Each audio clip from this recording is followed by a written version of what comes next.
Merhabalar, kanalıma ve mutfağıma hoş geldiniz. Bugün Osmanlı mutfağından özel günlerde ve kutlamalarda pişirilen zerde tatlısı tarifi paylaşacağım. Yapımı çok kolay, lezzetini de çok beğeneceğiniz tam kıvamında zerde tatlısı tarifimi mutlaka denemelisiniz.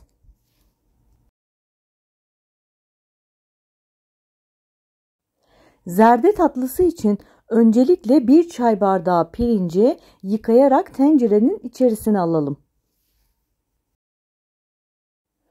Üzerine 7 su bardağı su ilave ederek pirincin iyice pişmesini, tanelerin iyice açılmasını sağlayalım. Pirinç pişerken tencereyi ara ara karıştırın arkadaşlar. Pirincin yapışıp yanmamasına dikkat edelim.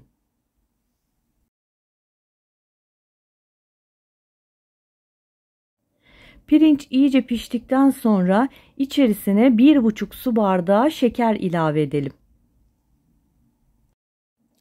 Tatlımıza 2 yemek kaşığı da kuş üzümü ilave edelim. Eğer seviyorsanız evinizde varsa 2 yemek kaşığı dolmalık fıstık da ilave edebilirsiniz.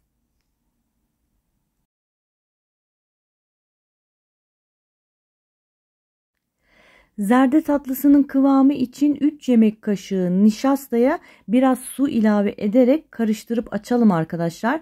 Ben buğday nişastası kullandım. Elbette mısır nişastası varsa mısır nişastası da kullanabilirsiniz.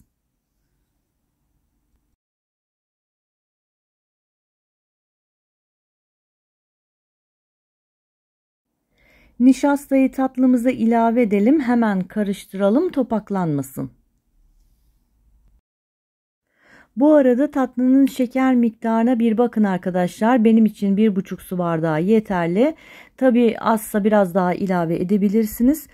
Kıvamı da çok yoğun olduysa biraz su ilave ederek kıvamını ayarlayabilirsiniz. 2 çay kaşığı zerdeçala biraz su ilave ederek karıştıralım. Tatlının rengi için ben zerdeçalı tercih ettim. Tabi dilerseniz safran da kullanabilirsiniz.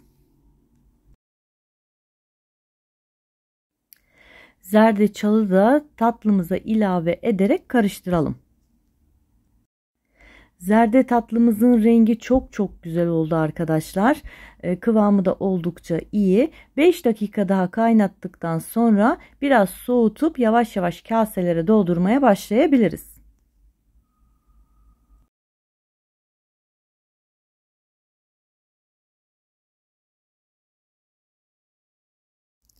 Zerde tatlımızın lezzeti, kıvamı, yoğunluğu ve rengi çok güzel oldu arkadaşlar. Eminim sizler de çok beğeneceksiniz.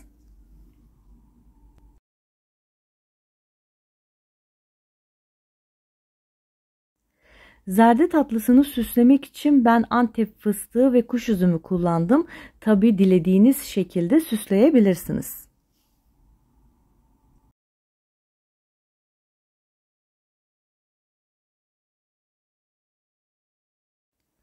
Türk mutfağının geleneksel tatlılarından olan, özellikle davetlerde, özel günlerde, kutlamalarda yapılan zerde tatlısı tarifini hızlı bir şekilde anlatmaya çalıştım. Umarım videomu beğenmişsinizdir. Videolarımın devamının gelmesi için lütfen beğen tuşuna basmayı ve videoma yorum yapmayı unutmayalım. Tarifimi deneyeceklere şimdiden afiyet şifa olsun.